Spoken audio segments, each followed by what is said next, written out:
Hello and welcome back to the channel. Thank you for joining me in another of my wonderful interviews. Now, as you know, on this channel, we've been talking about the stuff they've been doing in the sky. Have you looked up? Have you seen it? Of course you have. You know what's going on, and we feel pretty impotent about doing something about it. Well, I want to find out more, and so I was reached out by a couple of very lovely chaps who I've been talking to behind the scenes for a couple of weeks. These are pilots. Now, they want to keep their identity naturally hidden for obvious reasons. They work within the industry and they know what's going on, but they are prepared to speak.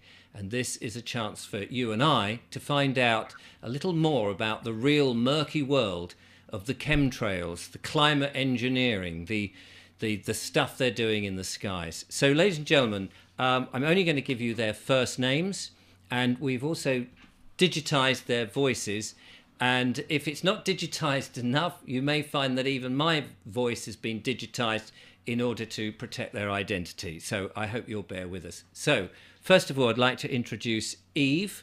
Hello, Eve. Yes, good evening. My name is Yves. I am a commercial pilot. I have been for just over 25 years.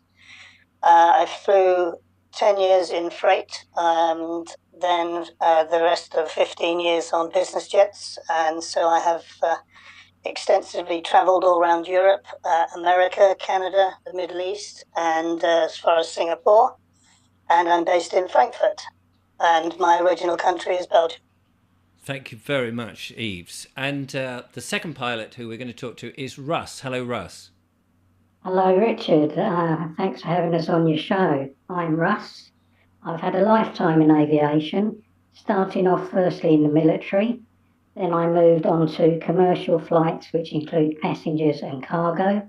And currently I'm working in the private sector, both the UK and into Europe. Well, thank you very much, both of you, for joining me. This is a great privilege of myself, and it's going to be fascinating for the audience to find out exactly what is going on. As I said at the beginning, we're all aware now, I think, and a lot of people are waking up to the fact that the skies are not what they were perhaps, I don't know, 40 years ago. Maybe they've been doing it a long time, but we've certainly seen a huge amount of this spraying. I'd like to find out from you both, A, what it is they're doing, what they're spraying, and if you have any idea about who's doing it, why they're doing it, and what the motive is.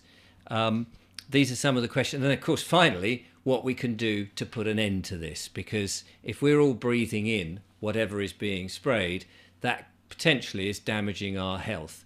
And that's not a good thing for anybody, especially as none of us has asked them to do that, as far as I know. So who would like to kick off with what they're spraying and perhaps why? Yes, I can answer that, Richards. So what they're spraying, we've all around Europe, we have had tests done from the dust on your car, from the dust on roofs, and I've noticed the chemtrails personally for about the last 10 years. So they have been tested.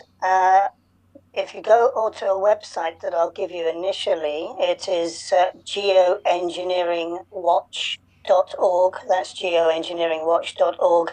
A lot of confirming information can also be found on that website. So we have had many samples tested from various laboratories where they have mass spectrometers, and the main constituents are barium, strontium, aluminium oxide. The first two are carcinogenic. Aluminium oxide promotes Alzheimer's disease, amongst other things. And there are various microplastics, up to 2% uranium, and graphene oxide, which we all know about. These tend to be the basic elements in what they're spraying.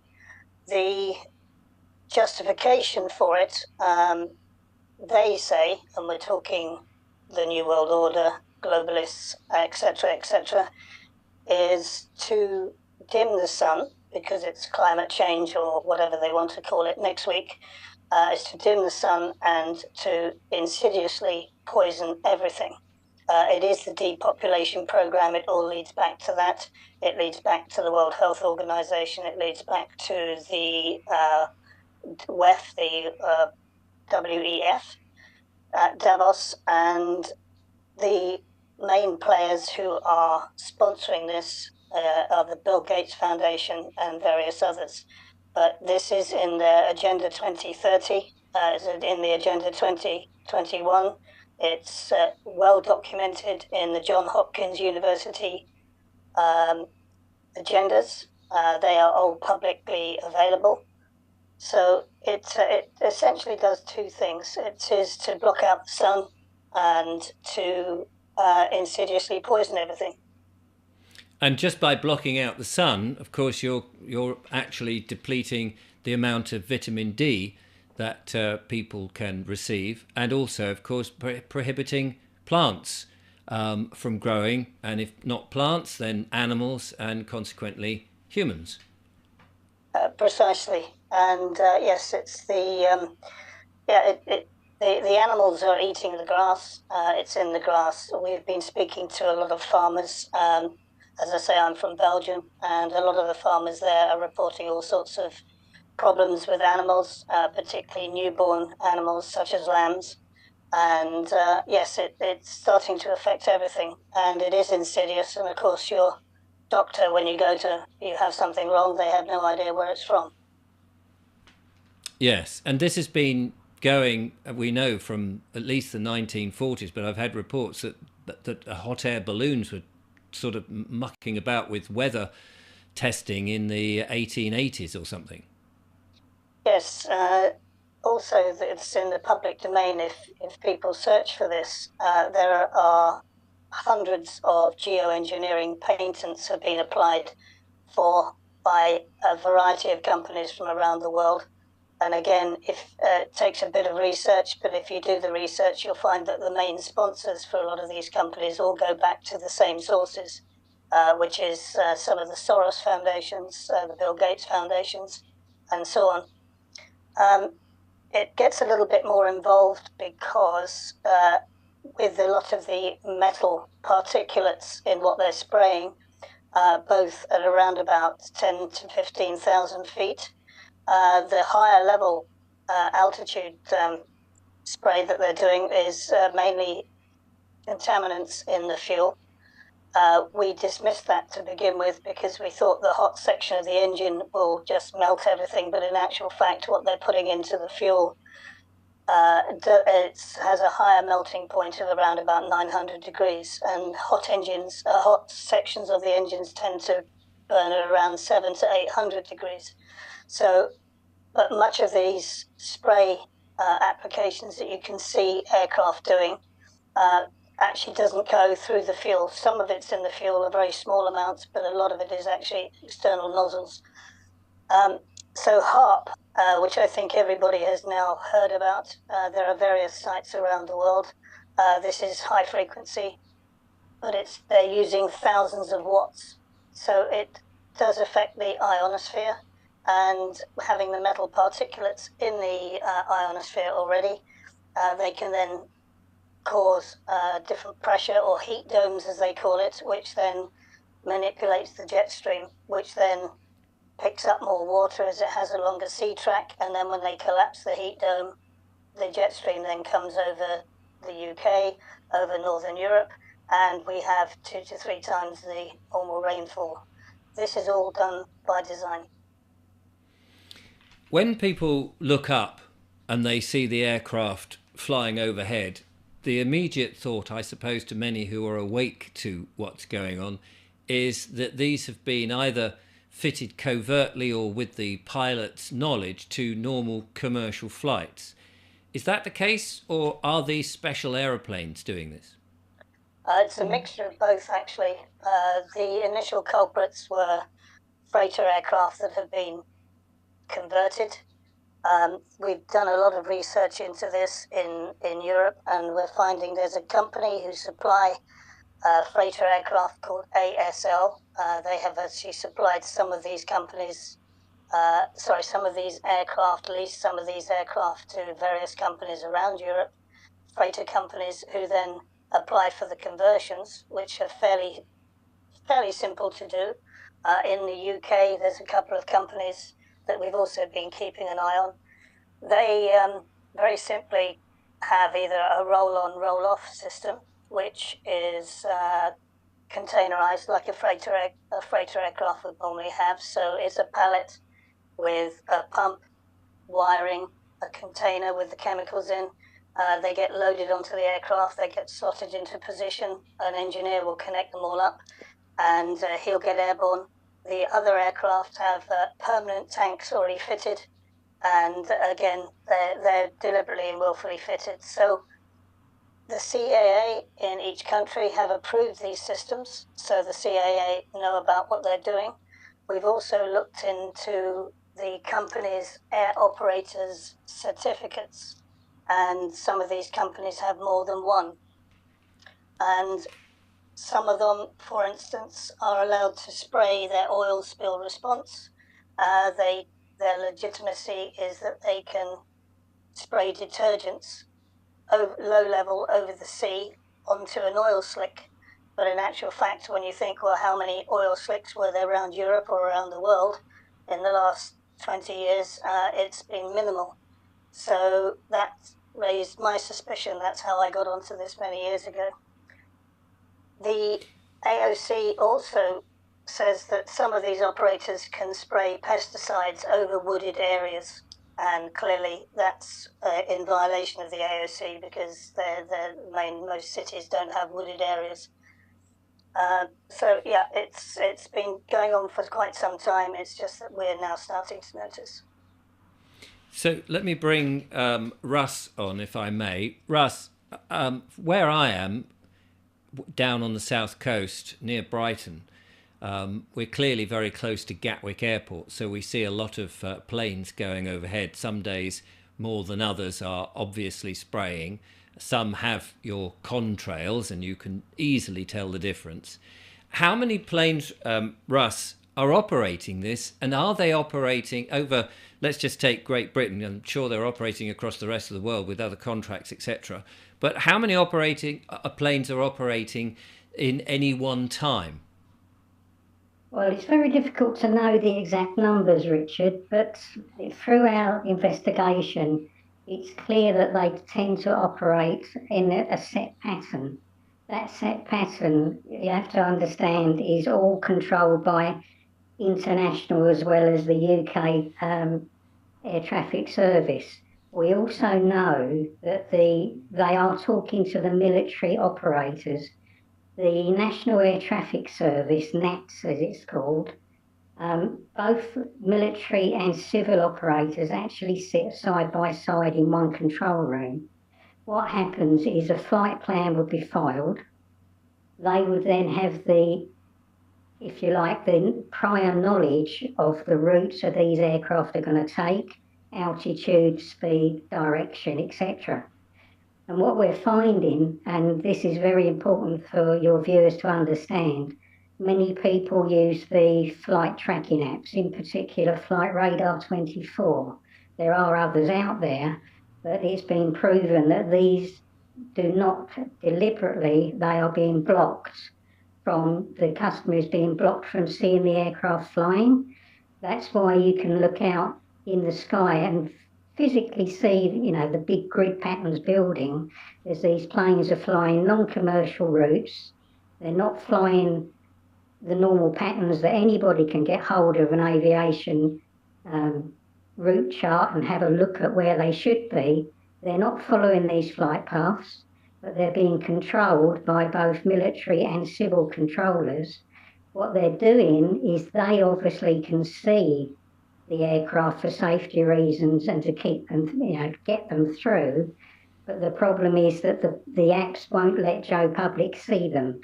So that's why you'll see one with a trail, maybe 3 or 4, and they tend to come through in sort of half a dozen, like a squadron at a time, coming through in waves, building these patterns, particularly in front of the sun. The more you witness this, you'll realise that's their aim. with what they call the solar radiation management. And then within a few minutes to a few hours, you'll see the sky just cloud over. And if you don't get the rain, you're lucky. But that's why we're suffering with this lack of vitamin D, amongst other things. So the aircraft are being hidden from view from these tracking apps. The other thing to point out is that internationally there's a system called QRA, that's Quick Reaction Alert. Through NATO, it's called the NATO Air Policing System, and in America it's called NORAD. The idea of that is to defend countries from attack. So if an aircraft, for whatever reason, doesn't show on a radar system, or it's lost its radio contact with the controller, etc., they will then initiate QRA, which involves scrambling fighter jets in the UK, that's Coningsby, Lincolnshire, and Lossiemouth in Scotland, to literally get up there, find out what the aircraft's doing, because he's not talking to a controller, or he's not on a radar, or he's not following the track he should be doing, and they would then decide whether they need to intercept or whatever. So the important thing to remember is that these aircraft are coming through with prior permission, because the RAF in the UK are not being scrambled to intercept. So that's how deep this whole thing goes. That shows the involvement, international airspace restrictions and control, as well as the CAA here in the UK. And they're doing it daily, you know, so often. I mean, these days you never seem to think these pilots get a day off, or occasionally you get the odd day off and you think, oh, if only we knew what the rota was like, the pilot's rota was, we could plan our holidays around them. Is it true? I spoke to Ian Simpson, who's done a lot of research on this, and he was saying that they'll put one substance out, then another plane will put another substance out, and then in the air, the two substances come together, and a bit like araldite, the glue, one being the catalyst, will then create the third effect, as it were. Is that how these chemicals work? That appears to be exactly how they do it, particularly as I previously mentioned, when you see half a dozen or more come through. The trails do seem to be of a different, shall we say, composition. And that's a very good description, just like araldite. You mix the two together to get the end result. And then, of course, as has been previously mentioned, if they want to then move the jet stream and change the weather system to attack, for example, a particular area of the country for, say, farming, and make it extremely wet for a short period, or indeed the other way, make it extremely dry, then they'll fire up HAARP or 5G or Doppler radar systems that would manipulate the nanoparticles in those trails, and hence they can control the weather and the jet stream accordingly. Do we know when they switch on things like HAARP so that it starts to use the vibrational technology, whatever it is, to start doing that? Do we know, are we able to recognize, say, the pattern in the clouds that has been manipulated from the ground? Yes, indeed. There is a particular pattern which is, they call it mackerel sky. I don't know if you'll be able to add a picture to the video, but mackerel sky is very, very fine ripples in the sky. They say, well, the meteorological term is that it's caused by frequency waves in the upper atmosphere. That is true. But the thing is, of course, if you want to do something covertly, without people cottoning on to what you're doing, you're going to make it look as natural as possible. But there are time and time again examples of where they've sprayed and then they've manipulated. Everybody's witnessed and photographed and videoed this mackerel cloud. And the mackerel cloud is confirmation that HAARP has been used, or indeed 5G or Doppler radar. And I'm just looking now on just on ordinary Google images, and we can see samples on the line here of mackerel sky. Yeah, which is that's the giveaway. It's very difficult to obviously know if it is mackerel, genuinely natural mackerel, or it's been manipulated. But again, it normally coincides just within a few hours of the spraying occurring. Right. Yeah. Let's go back to Eve's. One of the things that is particularly worrying is, of course, as you mentioned, the poisonous effect of this, that people are breathing this stuff in. Do you think the companies that are doing this know that we're breathing this in, that it's affecting humans? Do you think they know that there is a bigger agenda behind it? Or do you think they just believe that they're working for the climate's sake, to save the planet and radiate the sunlight back into space? That's a good question, and it's one that I've come across many times before. The answer is maybe when they started out on this, they saw it as a business opportunity. Let's not ask too many questions. In short answer to that question, I'd say yes, they fully realise what they're doing. Anybody, once you've found out the constituent parts of what you're spraying, anybody can then look it up. You can Google it if you have to, and you can find out what the net effect of these chemicals will have on mankind, human life, plant life, and so on. The pilots, the other tangential to that question, I would say the other question I get asked is, do the pilots know what they're doing? Yes, they do, 100%. If you have dangerous goods on board, which these chemicals will be classed as dangerous goods, the captain has to have something called a NOTOC, which is a notice to captain. And that will list where the dangerous goods are. This is very common with freight aircraft. So a freight aircraft can have 1,000 different manufactured goods on, but then he may be taking radioisotopes for an X-ray machine. Now that's dangerous goods. They have to be handled and they have to be packaged to a minimum requirement, and there may be certain parts of the aircraft that it's not allowed in, and so on. So if the idea behind this is if an aircraft has to divert due to an emergency, then the captain runs off the aircraft with the NOTOC and he says to the fire chief, yes, I have radioisotopes on board and they're in that section of the aircraft. That's what it's all about. They will know.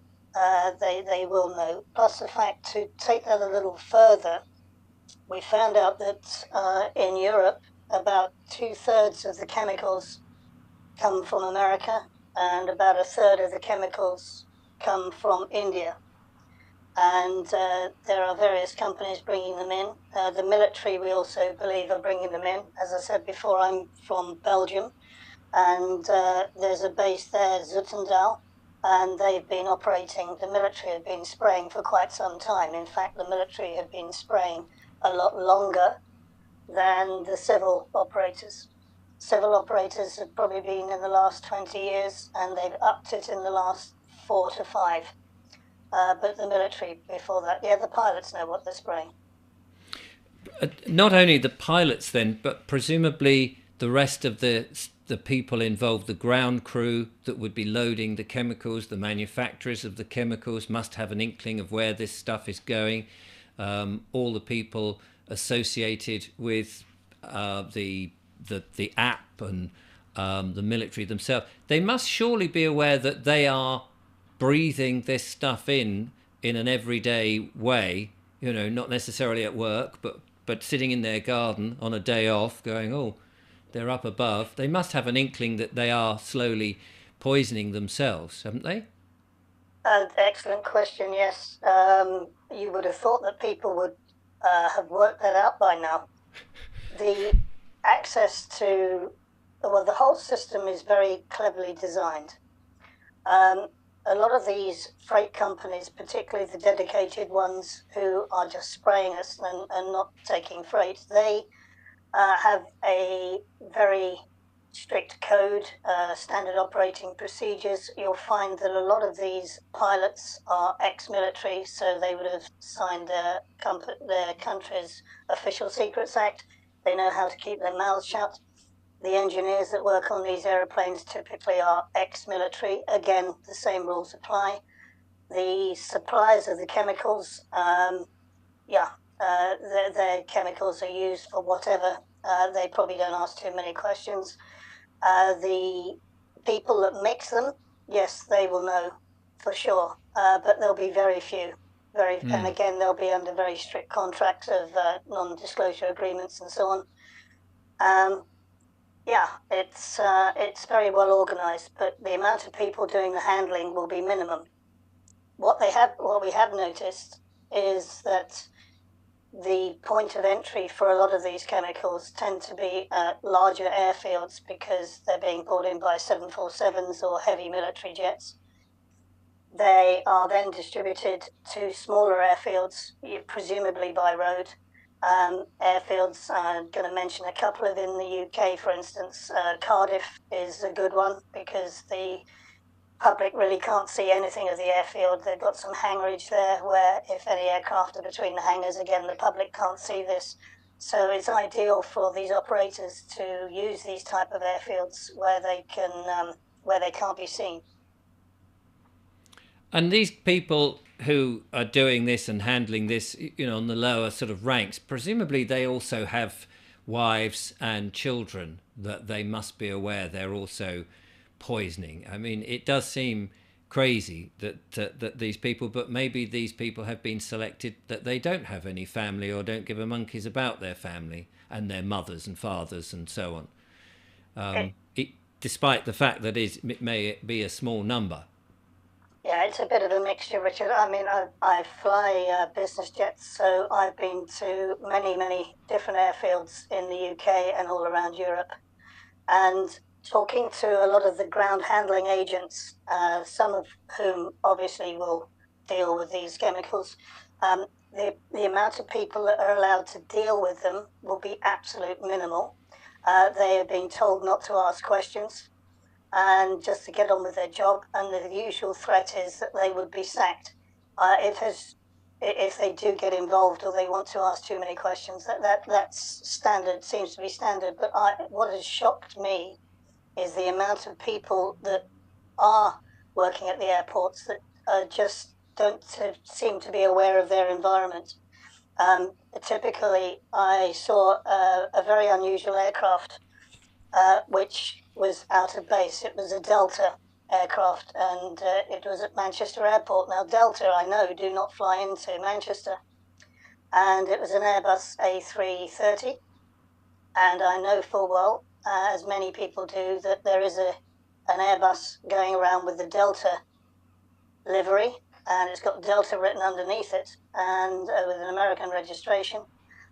We don't believe it's actually being operated by Delta, but it was at Manchester and it was out of place. They don't fly there. And of course the excuse is given that, oh yes, it was a medical emergency and it was a diversion, a long haul diversion, so the crew are in the hotel. People need to learn to question things.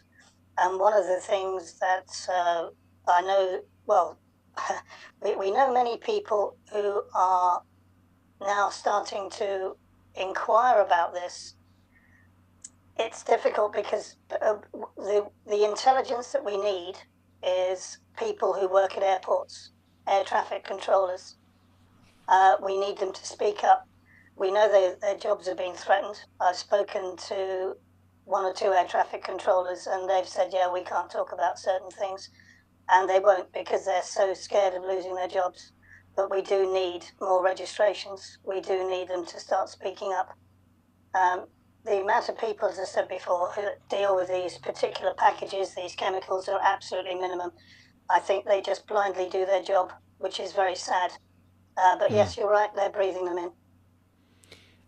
How can the public, if they wanted to get in to gather evidence, help gather that evidence? If they went to airports, would they see, could they, if they had certain knowledge, what would they need to know? I mean, you mentioned about Delta and it went through my mind, of course, the idea of these medical emergencies, what with people dropping down dead every 10 minutes thanks to a certain medical intervention that we've all been dropped. We can see how that and the advent of a potential bird flu or these sort of other narratives that are being thrust at us could disguise the aeroplanes' routes and delivery patterns. But is there information that the public can do relatively easily to expose or gather the evidence so that this can be highlighted later on?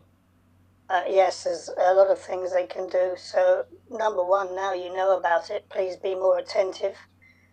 We know that the aircraft that are physically spraying over the land are between 10 and 15,000 feet. They tend to fly quite slowly and they're not on your flight radar apps.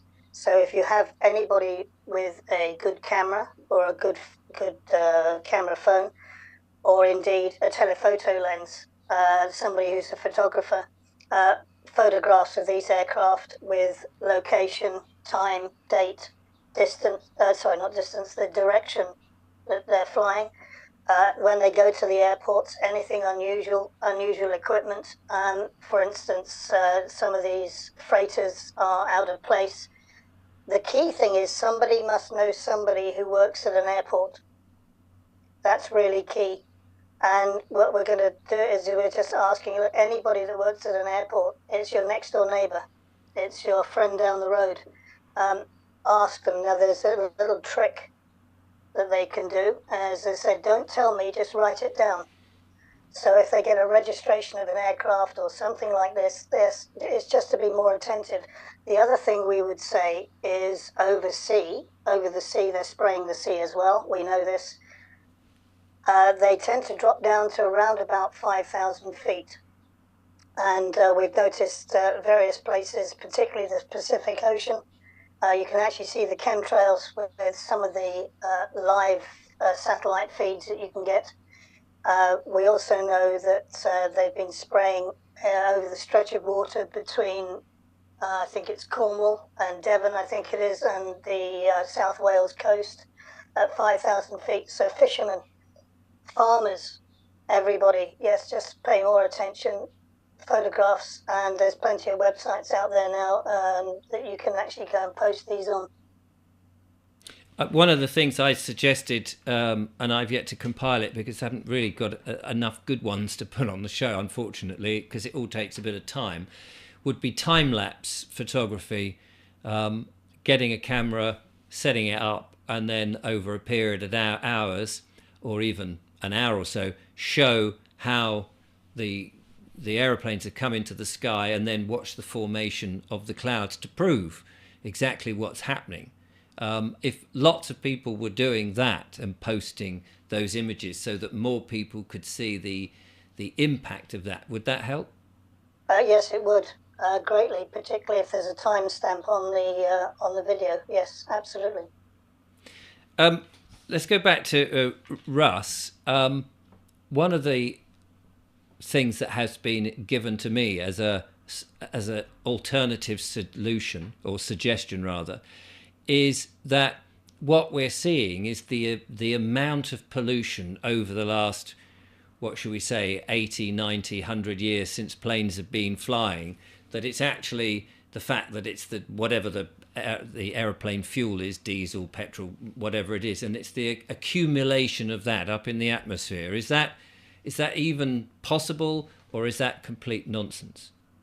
Well, it is possible, but what we've got to realise, Richard, and everybody's got to realise, since COVID and the way everybody was, let's face it, duped in many, many ways, and to this day they're still trying Project Fear, the ramping up of the geoengineering has surpassed anything else that's been done.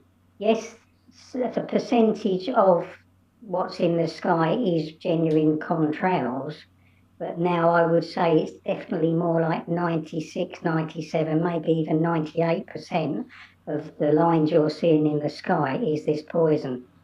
And just to go back to what we were saying previously, the brilliant Dane Wigginton on geoengineeringwatch.org, he has a YouTube channel and he does a weekly update, normally comes through to, I think the UK gets it on a Sunday. and he does an hour-long update of news from around the world regarding geoengineering that, of course, the mainstream aren't reporting on. Now, if we go back to the recent Dubai cloud seeding fiasco, that was nothing new to people like us that know, because in fact they overcooked that, and that's what created them disastrous floods that everybody knew. It was so bad that mainstream couldn't avoid reporting it. That was actually done again. It was actually done previous to that in November of last year. And there is a video that's available on YouTube. If you used to type in Dubai floods November, of the desert under 6 foot of water with camels trying to actually having to swim to survive.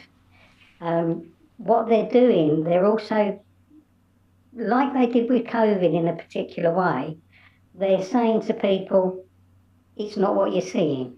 You're not seeing it. Don't believe your own eyes, which of course is a quote from 1984, George Orwell. You know, their final command is, you know, you will not believe your own eyes or ears. Well, we can all see what's going on. And with the cloud seeding, what they're now trying to do is to make everybody think that it's just cloud seeding and not poison. We have to stress it is a poison. Yes, cloud seeding is part of geoengineering, but that's normally achieved with just a twin-engine propeller-driven aircraft, which fires some silver into the clouds to make it rain or stop it rain. When you get it wrong, you get what happened in Dubai. But of course, the problem here is the poison, as we've mentioned. For example, the aluminium, when it gets into the soil, it kills all plant life from the roots up. Yes. Also, it's been proven, again, if we quote geoengineering.org, 10 years ago, it was already being seen that bee populations were suffering. And it's even been reported to us here in the UK now that bees are being witnessed flying around plants in people's gardens, and people are saying, well, that's behaving oddly. And the bees have been proven to have so much aluminium building up in the system that then they're getting a form of Alzheimer's disease. And they're not even flying around naturally anymore. Yes. They're dying off in thousands. And of course, if the bees die and the crops die, which is part of the plan and the overall agenda, that's where you're getting your food supply problems from. That's the Great Famine. Yeah, this is how it's all connected, Richard.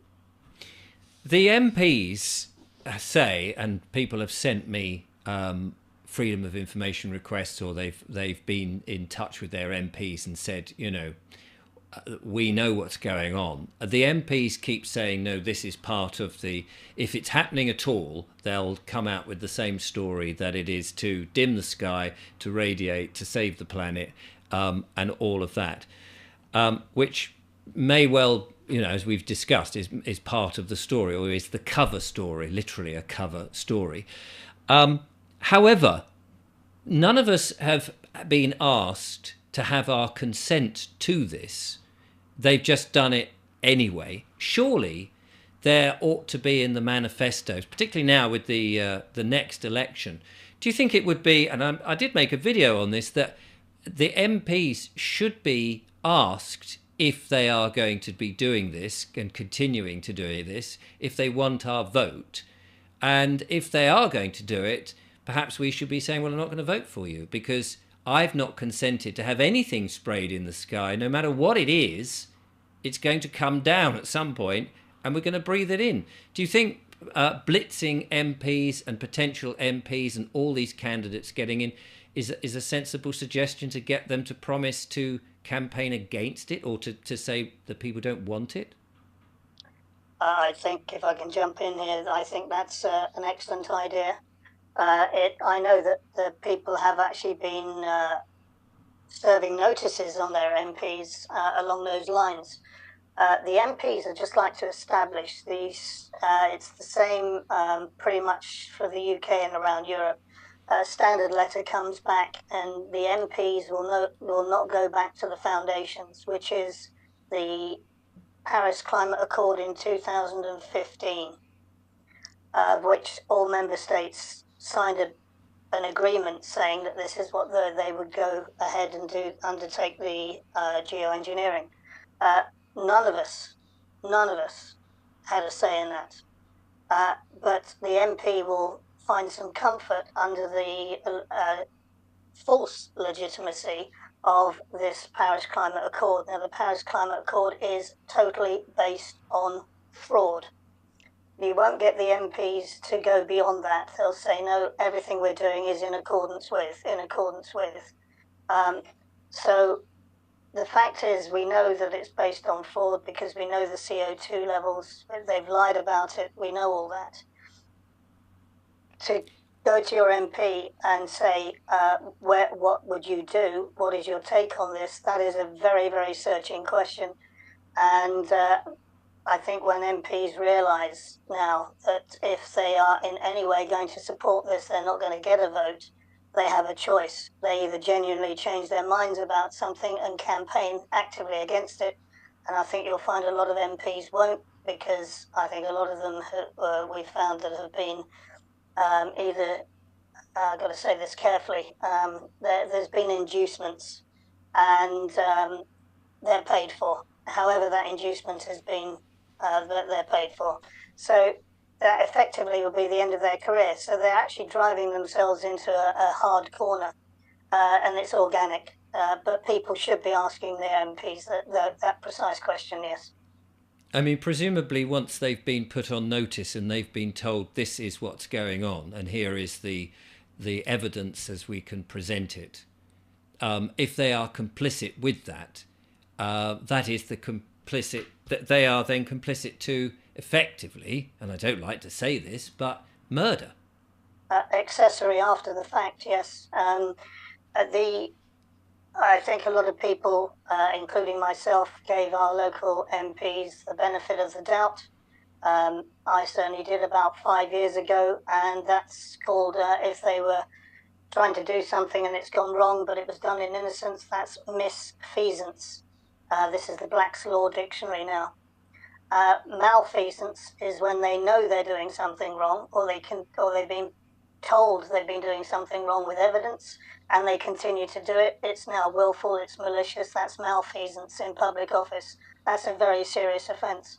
And those people who are in the cabinets of our various governments, that is treason. And that's where international law and the law of war manual comes in.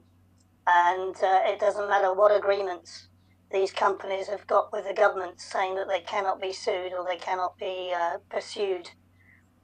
They are invalid because everything is based on fraud, and there are ongoing military tribunals, and it's only a matter of time, I believe, before that they will catch up with these people. But in the meantime, yes, we serve notice with evidence on to every MP in every country. So certainly my viewers, who are on the whole quite active and quite keen to get involved in this sort of thing in terms of writing to MPs or to anybody else, even the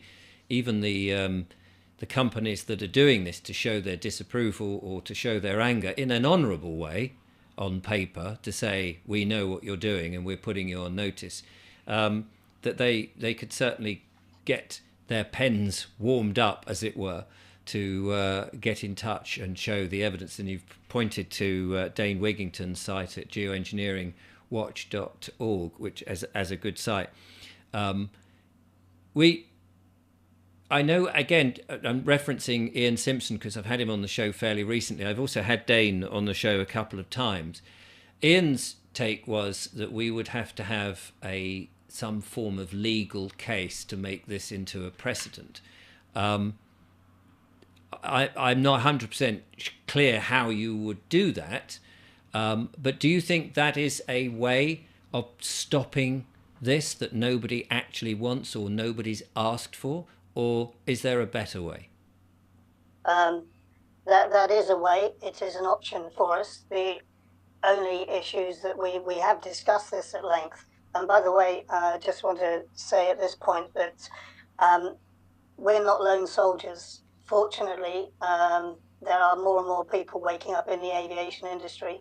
I know personally now 4, 5, 6 pilots in the UK that are very active. I know about 15 in Germany that are very active. I know 5 in Belgium that are active. So there are more and more people now getting aware of this. To answer the question, the legal system, as it stands at the moment, is incredibly corrupt for the reasons that we know and we mentioned before. To get a case, to mount a case, will be fairly costly. It will be rigorously defended by lawyers who are on the wrong side of the fence and judges that are on the wrong side of the fence, and that would be very consuming as far as the cost is concerned, and also very consuming time-wise. And I would suggest it's time that we don't have. So we still continue down that road. Yes, I think it's merit worthy. The other thing is to record everything, and there are 2 ways you can do this: to send to the ICC, the International Court of The Hague, and also there is the Inspector General of the US Air Force. And if you go online and look up Inspector General US Air Force, you will find a section there to report corrupt persons, and you can register your details. So that's with the US Air Force Inspector General. The reason why I mention this is because there are ongoing military tribunals, and they are all over. They're not just Guantanamo Bay, they're in Diego Garcia, they're on several aircraft carriers, and so on. They are going through a very long list of indictments that have been ongoing since, I believe, 2019.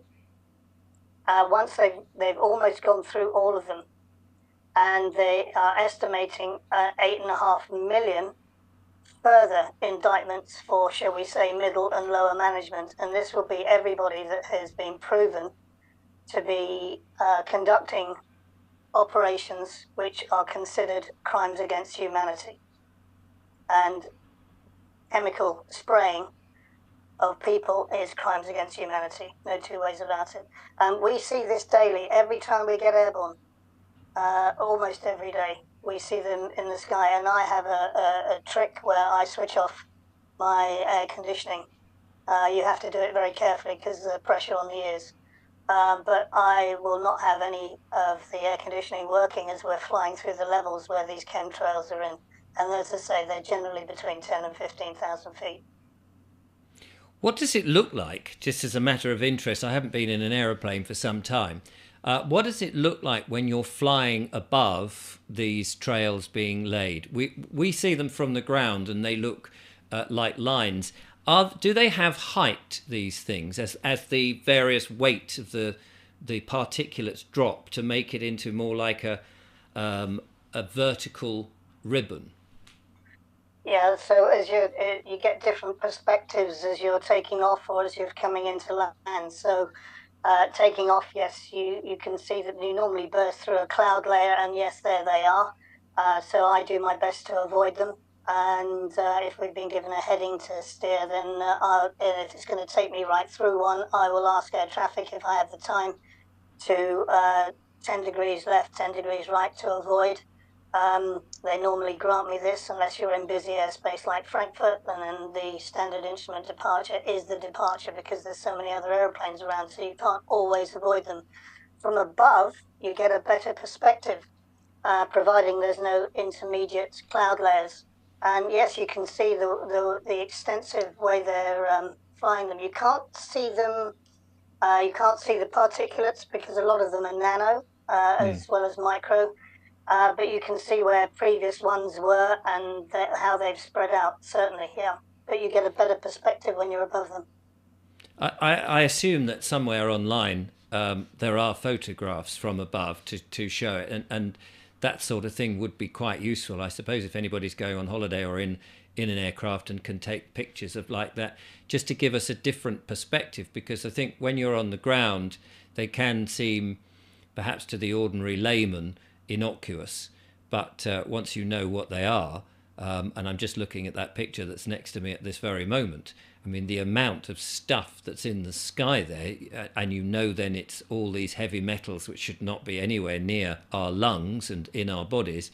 It's incredibly scary. But to the layman who is unsure about all of this, they're still thinking, oh, it's just it's just that contrails gone mad or something.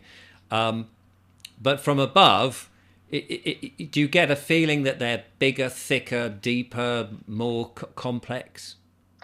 Yes, they're very intensive. 9 times out of 10, they're very intensive. They're also, depending on the aircraft and the fit that they have, the method by which they can spray these chemicals, you can actually determine, I think, there's an operator using a 727, and that's got a big boom at the back. That's very distinctive because that leaves a very wide stripe. So, yeah, it's, I don't know what else to say about it. We can spot them a mile off. It's a good idea for any holiday makers. If they see them, yes, let's have a video. The window that you're sitting next to tends to be very limited on your angle. I've taken videos from the cockpit now and of aircraft below chemtrailing, and they have been posted online.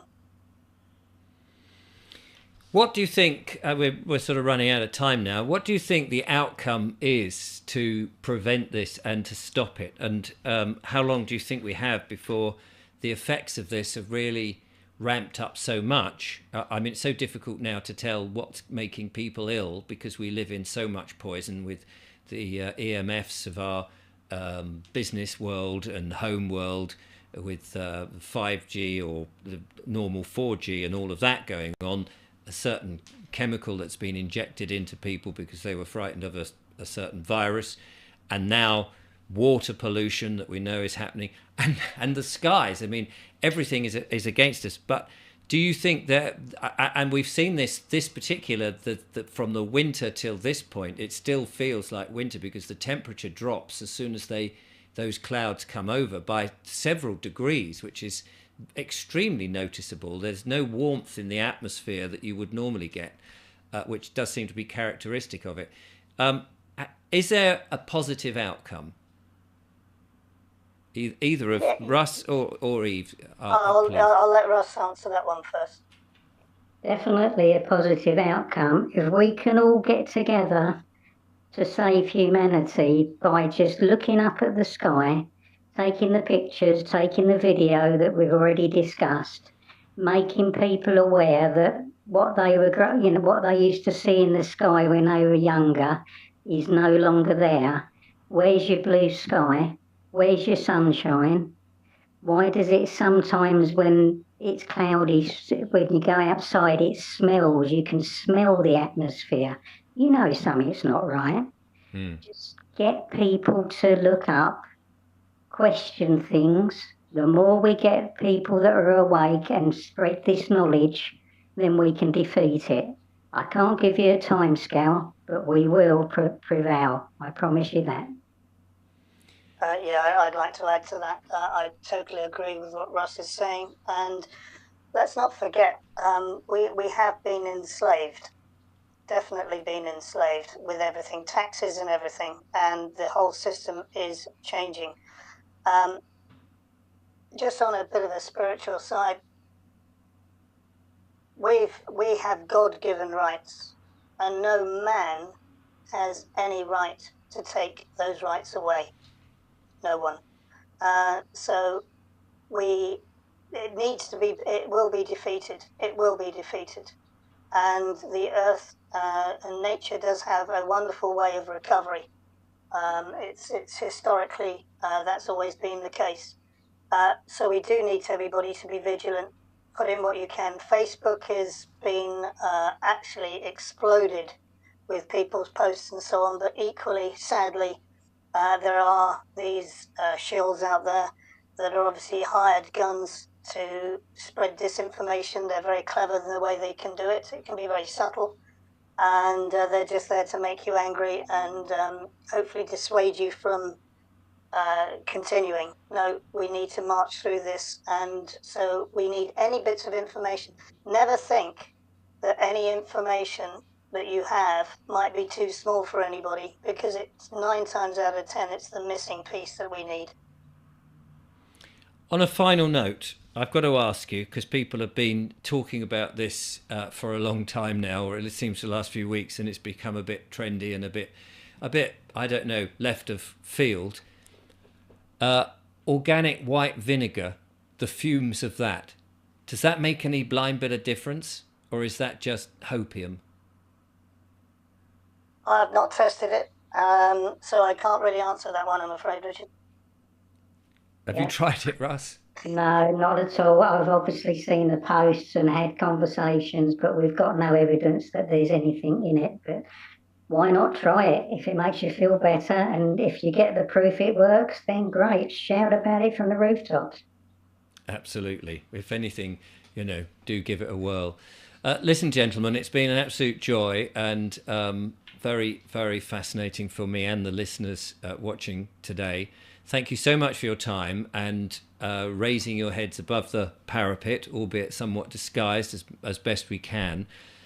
Please continue to do what you're doing and reporting and getting the message out. And of course, we will do our best on this channel to continue to talk about this subject, which is, as you say, it's growing. I mean, people are beginning to look up and they're beginning to take notice. And the next government in this country at the election on the 4th of July maybe should be thinking very closely if they want to keep their seats or stay in government, particularly as you were saying about the military trials, whether they want to even stay free people about they should be concerning themselves with one of these biggest issues, and that is the poisoning of the skies and the air that we breathe, as well as the food that we eat.